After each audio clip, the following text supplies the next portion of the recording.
And of course, thinking is also a kind of doing. And that's the critical point for many people who already are able to be present in a protected environment, like here, or if you're at home, the room.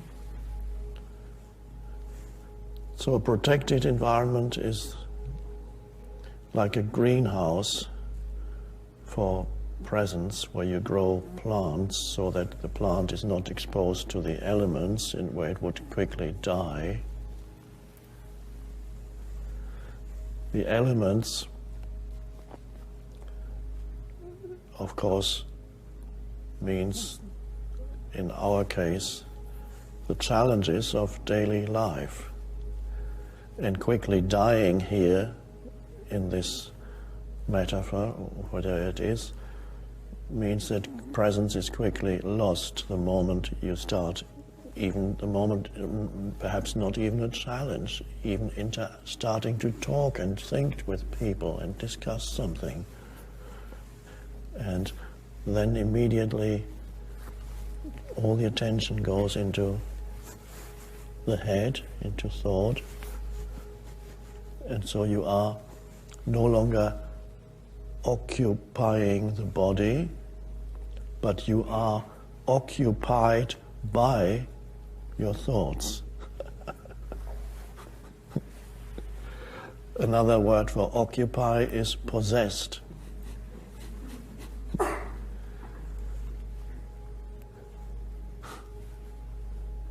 And every thought is who you think you are. You are identified with the thoughts, you are run by the script in your mind, and that becomes the me. And it's in continuous, almost continuous state of unease, anxiety, concern, worry, the heaviness of it all, the frustration of it all, because most things weren't supposed to happen, at least not that way, maybe some other way. And most things have hidden things that come with them. Even if you achieve something that the mind said, that will make me happy, there's something else that comes with it that wasn't planned. It has a downside on up, there's a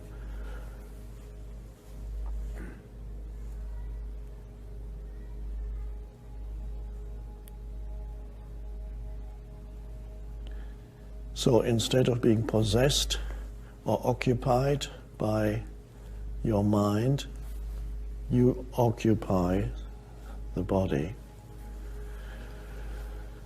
And then if you want, you can go out and occupy Wall Street.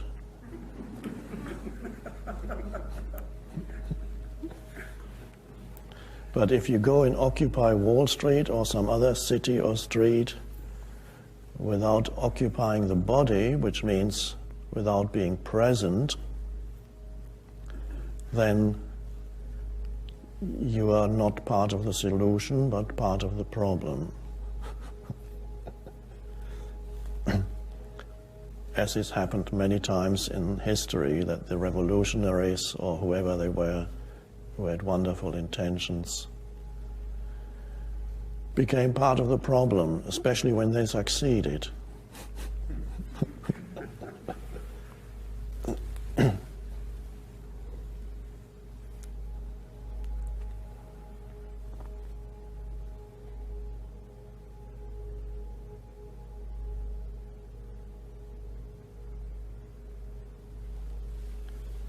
So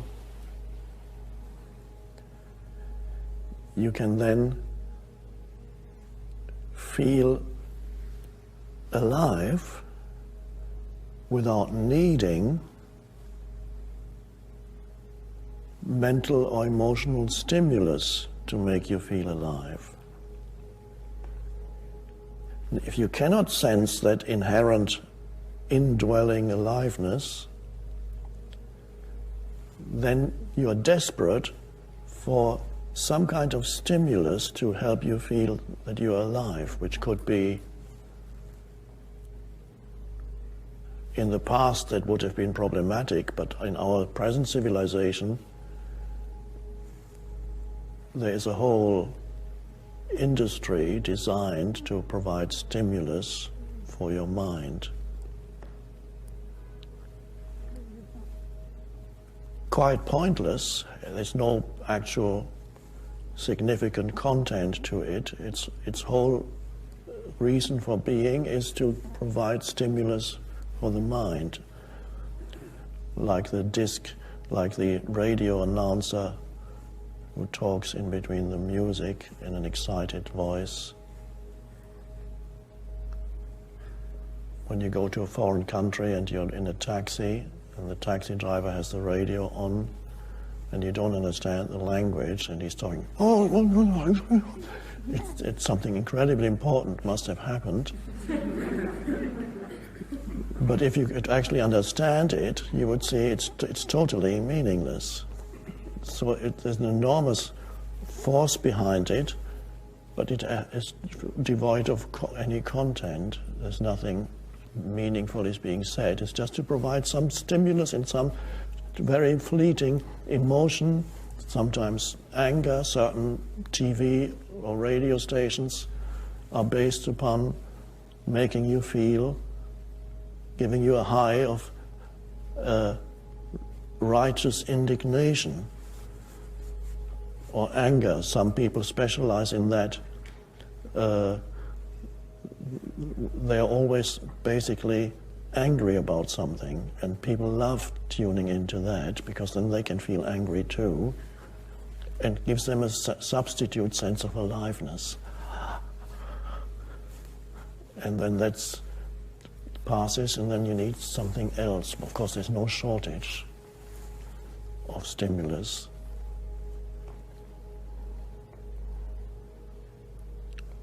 Then you can write comments on one of the many places on the web where you can express your thoughts.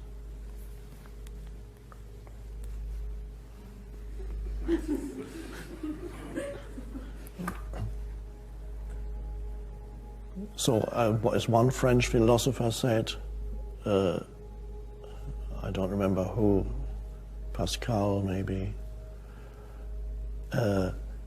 all the problems of mankind are due to people's inability to sit quietly in a room. The ability to sit quietly in a room, of course there are implications to it. It sounds very superficial, but the implication is in order to be able to sit quietly in a room, you need to be connected to that deeper sense of aliveness within you. If you're not connected to that, you cannot sit quietly in a room. Either you'll fall asleep or you become extremely restless and anxious. Nothing's happening. Don't feel alive anymore.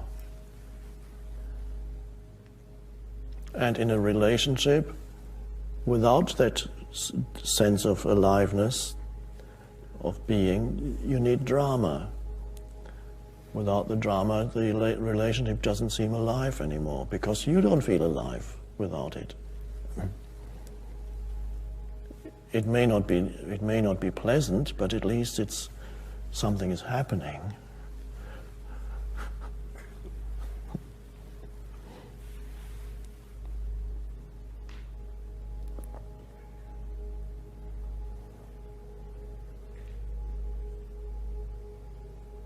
So, to be rooted in being, the most vital thing is to have that ability and then not lose it when you move into doing. That's the art.